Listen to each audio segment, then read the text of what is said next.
میرے لورز بھی ہیں، میرے ہیٹرز بھی ہیں. یہ عزت اللہ کی طرف سے ہے. کسی کی ذلت ہے تو وہ اللہ کی طرف سے ہے. ان کے لیے ضرورت ہے کہ نوک نوک کہ ہم نے جو کچھ بھگتنا تھا، جو کچھ بیڈ ٹائم جو بھی ہم نے دیکھنا تھا وہ دیکھ چکے ہیں.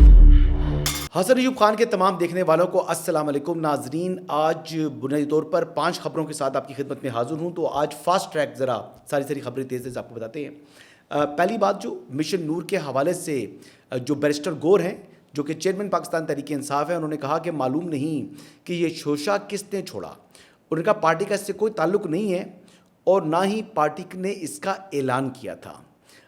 تو وہ کیا فرما رہے ہیں ذرا سنیے گا. نہیں، مشن نور کا تو ہمارا مشن نور جس طرح لوگوں نے اٹھایا، پتہ نہیں کس نے یہ شوشہ چھوڑا اور کہاں سے چلا، کہاں یہ ختم ہوا. مشن نور کے ساتھ نہیں ادروائز، لیکن پارٹی نے کبھی اس کا تو اناؤنس نہیں کیا تھا کہ مشن نور بھی کوئی چیز ہے. اور ایونچولی جب اذان والی بات آئی ہے تو وہ بھی انہوں نے نام بھی چینج کر لیا تھا، لیکن اس کا مشن نور کی پارٹی نے کبھی اناؤنس نہیں کیا. اچھا جی، سابق پریزیڈنٹ عارف علوی صاحب نے جناب اس حوالے سے اپنی ایک الگ بات کی تھی. انہوں نے ایک ٹویٹ بھی کیا تھا جس میں انہوں نے کہا تھا کہ جو میرا عقیدہ ہے، وابستگی ہمیشہ واضح رہی ہے. انہوں نے کہا جی ہم عاشقان رسول ہیں. وہ ساری بات جو ٹویٹ کل بھی ہم نے بتایا تھا، اس میں انہوں نے اینڈ میں یہ لکھا تھا کہ تحریک تحفظ آئین پاکستان نے احتجاجی تحریک کے سلسلے میں جو سفارشات مرتب کی تھیں ان میں ایک تجویز آزان دینے کی بھی شامل تھی، اور اس حوالے سے مختلف ٹی وی چینلز پروگراموں میں بھی اس کا ذکر ہوا. کب تاریخ آتی ہے اس کا ہمیں انتظار رہے گا. تو یہ پھر انہوں نے بعد میں اذان بھی دے دی. تو بیسیکلی مشن نور کے ساتھ لا تعلقی کا اظہار کرنے کے بعد پھر پریزیڈنٹ عارف علوی اس کے ساتھ جو ہے وہ انہوں نے اس کو جوائن کر لیا. اور بہت سے پاکستان تحریک انصاف کے جو سینئر لیڈرز ہیں انہوں نے بھی جو ہے وہ اذانیں دی ہیں اور مشن نور کے ساتھ ہی وہ وابستہ رہے عملی طور کے اوپر. اچھا، جو سابق صدر عارف علوی صاحب نے جو ٹویٹ کیا تھا اس کے ساتھ جو ایک ہوتا ہے کمیونٹی نوٹ لگا دیا جی. لوگوں نے پی ٹی آئی والوں نے ہی اپنے ہی جو ہے وہ سابق صدر کے ٹویٹ کے ساتھ کمیونٹی نوٹ لگوا دیا اور ان کا یہ پروپیگنڈا ہے جس کا مقصد مشن نور کو بدنام کرنا ہے. تو یہ بیسیکلی اس قسم کی باتیں ہم کو پتہ چل رہی تھی. تو میں نے پھر پوچھنا یہ ہے، وہ جو مشن نور کی برکات کے حوالے سے بات کر رہے تھے، تو کل میں نے ٹویٹ بھی کیا تھا کہ کیا کسی نے علیمہ خانم کے گھر سے ان کے ہسبینڈ کو یا ان کے بیٹے کو اذان دیتے ہوئے کسی نے کوئی ان کی ویڈیو دیکھی؟ کیا وہ اس مشن نور کے اندر شامل ہوئے؟ پہلی بات. اور کیا عمران خان صاحب کی فیملی بنتے ہیں، جو 2 بیٹے ہیں ان کے، جو گولڈ سمتھ فیملی کے ساتھ اس وقت رہائش پذیر ہیں برطانیہ کے اندر، تو کیا قاسم اور سلمان نے اذان دی؟ کیا وہ مشن نور کے نور سے جو ہے وہ منور ہوئے یا وہ اس نور سے محروم رہے؟ تو یہ بات تو پوچھنی بنتی ہے. لیکن بہرحال جی یہ انتہائی کہتے ہیں کہ ناکام رہا عملی طور کے اوپر تو دیکھا جائے، لیکن سوشل میڈیا کے اوپر انہوں نے اچھی گالیاں دیں اپنے لوگوں کو. یہ ٹرولز ہیں، ان کی یہی جو ہے وہ اصلیت ہے. آگے بڑھتے ہیں جی. ہماری کرکٹ ٹیم نے بہت مایوس کیا جی. انتہائی ناقص کارکردگی دیکھنے کو ملی، اسپیشلی جب ہماری بالنگ آئی تو بالنگ کو بہت زیادہ مار پڑی اور کسی ٹائم کے اوپر بھی میچ ہماری گرفت میں نہیں تھا. یعنی پہلے بیٹنگ پاکستان نے کر لی 170 کا جو ٹوٹل تھا 171 کا، نوٹ بیڈ. لیکن بالنگ جس طریقے سے وہ پھینٹی لگائی انہوں نے انڈینز نے آ کر، اگر وہ چاہتے تو اگر یہ 230 یا 240 کا ٹارگٹ بھی ہوتا تو جس فارم کے اندر انڈین بیٹسمین کھیل رہے تھے وہ اس سے زیادہ، یعنی 30 40 50 رنز کا بھی مزید اضافہ کر جاتی پاکستان کی بیٹنگ، تو وہ اس بالنگ کے ساتھ جو ہے اور وہ مزید جو ہے وہ سکور کر سکتے ہیں.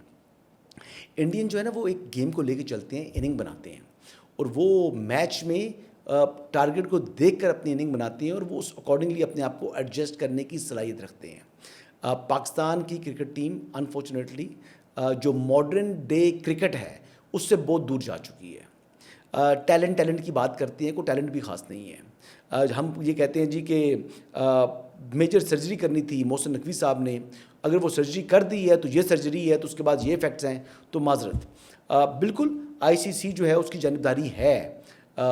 فخر زمان صاحب کا جو کیچ ہے وہ غلط دیا گیا، لیکن کیا ایک کیچ سے ہم میچ ہار گئے؟ بات یہ نہیں ہے. بات یہ ہے سٹیٹس کے اوپر بھی ٹیم زیادہ مضبوط ہے ان کی, اور جس طریقے سے ہم مر کے کوئی میچ جیتے ہیں کسی کمزور ٹیم سے, تو وہ ہماری جو کرکٹ کی پرفارمنس ہے وہ بڑی ڈاؤن ہو چکی ہے. پاکستان ٹیم جو ہے وہ میرے خیال سے پہلی 10 ٹیموں میں بھی شامل نہیں ہوتی, کیونکہ وہ امریکہ سے بھی جو ہے وہ میچ ہاری ہوئی ہے. وہ افغانستان بھی اس کو ٹف ٹائم دیتا ہے, تو اس لیے پاکستان ٹیم جو ہے نا وہ اس کی اگر آپ بات کریں تو کوئی ٹیموں میں ٹیم نہیں ہے. اور یہ بالرز بھی جو ہمارے ہیں وہ ان کے اوپر ہمیں محنت کرنے کی ضرورت ہے, کارکردگی میں کچھ نہیں ہے. اچھا جی, اب آئیے جی میرے انٹرسٹ کی خبر. انٹرسٹ کی خبر یہ ہے جی کہ اسلام آباد ہائی کورٹ سے 5 معززین بڑے جناب کیمروں کے بیچ میں جو ہے وہ چلتے پھرتے وہاں پر پہنچے سپریم کورٹ آف پاکستان میں, اور انہوں نے بنیادی طور پر چیف جسٹس کے اختیارات کے اوپر اپنی جو ہے وہ 5 آئینی درخواستیں 184(3) کے تحت آرٹیکل وہ دائر کر دیں سپریم کورٹ آف پاکستان میں. اور جب وہ دائر کر رہے تھے اس وقت بھی صحافیوں نے ان سے سوال کیا کہ آپ نے قانون کے اور آئین کے حوالے نہیں دیے اپنی اپلیکیشنز کے اندر, تو اس پر اعتراضات لگ جائیں گے. تو جس پر ججز نے کہا جی کہ خیر اعتراض لگ جائیں گے تو ہم واپس آ جائیں گے. تو بنیادی طور کے اوپر جو ابھی رجسٹرار آفس نے اعتراض لگایا ہے ان 5 جو ججز ہیں اسلام آباد ہائی کورٹ کے, ان کی درخواستوں کے اوپر, کہ انہوں نے کہا جی کہ آپ کی درخواستیں 184(3) کے معیار کے اوپر پوری نہیں اترتی. ویسے یہ 5 معززین جو درخواستیں دائر کرتے ہیں, اگر ان کی درخواست بھی یہ دائر نہیں کرنی ان کو آتی, جس پر اعتراضات لگا دیے رجسٹرار آفس نے, تو پھر یہ فیصلے ان کی جو ہے وہ اس کے اوپر میں کیا کہوں پھر. اچھا جی, کیونکہ جرنلسٹ بتا رہے تھے کہ اعتراض لگیں گے, پھر بھی کہہ رہے تھے ہمارا آنا جانا جو ہے وہ لگا رہے گا, خیر ہے کوئی مسئلہ نہیں ہے. اچھا جی, تو پھر ایک اعتراض یہ لگا جی کہ ذاتی رنجش کو آپ نے آرٹیکل 184(3) بنا کر درخواست دائر کی ہے, اور یہ اعتراض یہ کیسے دور کریں گے؟ ذاتی رنجش کو یہ کس طریقے سے ثابت کریں گے کہ ان کی رنجش نہیں ہے؟ کیونکہ باقی جتنی ہائی کورٹس ہیں ان میں چیف جسٹس کے یہی اختیارات ہیں, اور باقی جو ججز ہیں ان کے ساتھ ان کو اپنے چیف جسٹس کے اختیارات کے اوپر کوئی اعتراض نہیں ہے سوائے اس اسلام آباد ہائی کورٹ کے ان 5 ججز کے. اور دوسرا جو ذوالفقار مہدی کیس ہے بنام PIA, اس میں بھی ذاتی جو رنجش کی بنیاد پر درخواست دائر کرنے کی اجازت نہیں دی جا سکتی. یہ سپریم کورٹ کا فیصلہ موجود ہے, تو یہ آلریڈی یہ اصول طے کیا ہوا ہے. تو بہرحال جی اس کے اوپر یہ میڈیا اگر کھیلنا چاہیں, اور بار کونسلز کے آگے الیکشن آ رہے ہیں, اس حوالے سے بھی یہ بار کونسلز میں جا کر جو ہے وہ خطاب کرنا چاہیں تو یہ ایک الگ بات ہے. ادروائز ان کا کیس کوئی نہیں بنتا, ان کے کہتے ہیں نا کیس کے اندر سبسٹنس کوئی نہیں ہے. ہاں, جو اپیل ہے طارق جہانگیری صاحب کی اپنی مبینہ جعلی ڈگری کے اوپر ان کو جو کام سے روکا گیا ہے, وہ معاملہ الگ ہے, وہ ہائی کورٹ کا فیصلہ, اس کے خلاف اپیل میں جا سکتے ہیں. لیکن یہ جو 5 ججز کوٹ پینٹ جو ہے وہ پہن کر, اور ایک جو ہے وہ آنریبل خاتون جج ہیں وہ آئی ہیں, تو بنتا نہیں ہے جی کیس ان کا. یہ زبردستی کا جو ہے نا یہ کہتے ہیں یہ کیس بنانے کی کوشش کر رہے ہیں, اور میرے خیال سے سپریم کورٹ اس کیس کو انٹرٹین نہیں کرے گی. اور یہ بڑا افسوسناک ہے جی, ہماری جوڈیشری کے اندر پالیٹکس ہے, اور یہ پالیٹکس عروج کے اوپر ہے. پہلے عامر فاروق صاحب سے مسئلہ تھا, ان کے خلاف انہوں نے اپنا کو کرنے کی کوشش کی, اور اس مرتبہ ان کو جو ہے وہ جسٹس سرفراز ڈوگر سے ایشو بن چکا ہے. تو جسٹس سرفراز ڈوگر جو ہے وہ اختیارات ان کو جو آئین پاکستان نے دیے ہیں, اور میں پھر یہ بات ریپیٹ کروں گا جو میں نے گزشتہ پروگرام میں کہی تھی کہ سپریم کورٹ چاہ کر بھی ان کی درخواست کو منظور نہیں کر سکتی, کیونکہ یہ اختیار پارلیمان کا ہے. جو آئین میں ترمیم کرنی ہے, وہ آئینی طور پہ اختیارات دینے ہیں, وہ آئین پاکستان دے سکتا ہے. سپریم کورٹ کے فیصلے کے ذریعے وہ اختیارات نہیں مل سکتے. آگے بڑھتے ہیں جی. آخری خبر جو جیسے کہ آپ کے علم میں ہے کہ پریزیڈنٹ ٹرمپ جو بگرام ایئر بیس لینا چاہ رہے ہیں, اس حوالے سے کل ہم نے بات کی تھی, تو اس میں جو وزیر خارجہ ہیں افغانستان کے, انہوں نے بڑا سخت جو ہے وہ رد عمل دی ہے.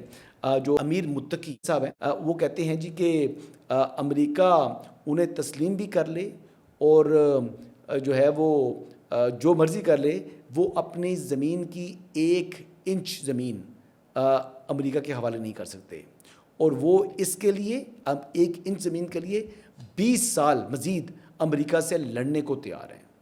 تو یہ اتنا سخت رد عمل جو ہے, یہ زبان تو خیر ان کی یہ دری یا فارسی ہے, یہ اب سنیں. موضوع یہ ہے کہ دیگر برادر بالا کرده که اگر امریکا با شما تعامل بکنه یا شما را به رسمیت بشناسه و شما در عوضش باگرام میتی یا نه. اگر به رسمیت هم بشناسه و تمام افغانستان هم از سر نو جور میکنه، باگرام چی؟ بلکه یک گز زمین هم داده نمیشه. این موقف امارات است، این موقف مردم است. اگر اینطور میشد پس چرا 22 سال پیش چرا این چیزا را قبول نمیکردیم که ای که شهدا دادیم، که در بدری آمدی که رهبرا شهید دادیم، یعنی کارا که شد خود در مقابل ازی شد. وقتی که ما در دوحه مذاکرات داشتیم، باور بکنید بسیار به صراحت با آمریکایی‌ها و با دیگر خارجا میگفتیم، همه از طرف تیم مذاکراتی، که ما یک فردم در یونیفرم نظامی شما را قبول نداریم. اب یہ دیکھ لیں جی، افغانستان نے بڑا واضح اور دو ٹوک انداز میں مسترد کر دیا ہے. تو اب آنے والے دنوں میں دیکھتے ہیں کہ یہ امریکہ کا کیا رویہ ہوتا ہے، کیا وہ رویہ اختیار کرتا ہے افغانستان کے ساتھ. کیونکہ پریزیڈنٹ ٹرمپ بھی آپ کو معلوم ہے کہ جو ٹھان لیں پھر اس کی جان چھوڑتے نہیں ہیں. سو لہٰذا اگر وہ اس قسم کا رویہ اختیار کر رہے ہیں جو افغان طالبان کی عبوری حکومت ہے، تو اس پر امریکہ کس طریقے سے ریئیکٹ کرتا ہے یہ آنے والے دنوں میں دیکھنے کو ملے گا. اور کیا دیکھتے ہیں کہ جو فتن الخوارج ہے وہ افغان طالبان کے ساتھ مل کر امریکہ کے خلاف جو ہے وہ جہاد کرتے ہیں، کیا وہ ان کے اوپر حملہ آور ہوں گے. تو اب یہ آنے والے دنوں میں یہ چیزیں واضح ہوں گی. لیکن بظاہر ایک صورتحال بن رہی ہے اور یہ ہمارا خطہ ہے، ہمارے پڑوس کے اندر یہ صورتحال بنتی ہے. ہم تو بار بار کہتے رہے ہیں کہ آپ کی سرزمین پاکستان کے خلاف استعمال نہ ہو، لیکن آپ اپنی سرزمین کو آپ نے فتن الخوارج کو فراہم کی، ان کو تحفظ فراہم کیا، اور وہاں پر وہ بس رہے ہیں اور رہ رہے ہیں، اور وہاں سے آ کر پاکستان کے اندر کارروائیاں کر رہے ہیں. تو پھر ہم بھی انٹرٹین ہوں گے جی، ہم دیکھیں گے. ہم تو تماشائی ہیں. آپ کے ساتھ جو مرضی کرے امریکہ جی، آپ جانیں اور آپ کا کام جانیں، ہمارا مسئلہ تو نہیں ہے آپ کے ساتھ. تو deal with it yourself. یہی آج کی اپڈیٹس ہیں جی. انشاءاللہ کل دوبارہ آپ کی خدمت میں حاضر ہوں گا. اجازت دیجیے گا. اللہ حافظ.